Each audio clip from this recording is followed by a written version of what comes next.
বিজয়ী ঘোষণা করা হয়েছে, যাদেরকে বাংলাদেশের স্থিতিশীলতা রক্ষা করা তাদের প্রধান দায়িত্ব। তারাই যদি দেশকে অস্থিতিশীলতার দিকে ঠেলে দেয়, তাহলে দেশের জন্য সেটা হবে সবচেয়ে হতাশাজনক বিষয়, এবং উদ্ভূত পরিস্থিতির জন্য সম্পূর্ণ দায় তাদেরকেই নিতে হবে।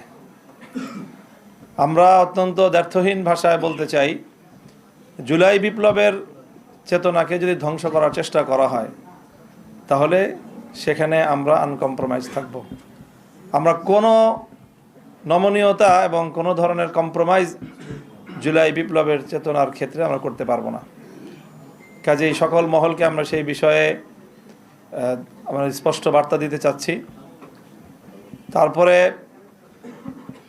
ইলেকশনটার যে বিষয়ে আমরা আমাদের গতকাল থেকে আজকে বলে আসছি আমরা, যে আমরা তো আমাদের ইতিবাচকভাবেই আমরা ব্যক্ত করতে চাচ্ছি প্রতিক্রিয়া, কিন্তু পরিষ্কার যে ইলেকশনটা তো একটা সময় পর্যন্ত অথবা ভোট গ্রহণ হওয়া পর্যন্ত মোটামুটি দৃশ্যমান রাখা হয়েছে, কোনো গণ্ডগোল যেন না হয়।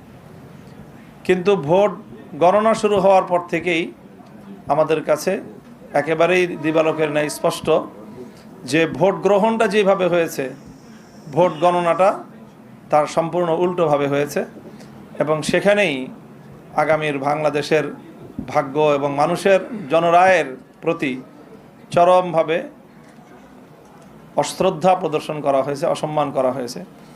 এটা যারা করেছেন বাংলাদেশের কাছে তাদেরকে দায়ী থাকতে হবে ইনশাল্লাহ।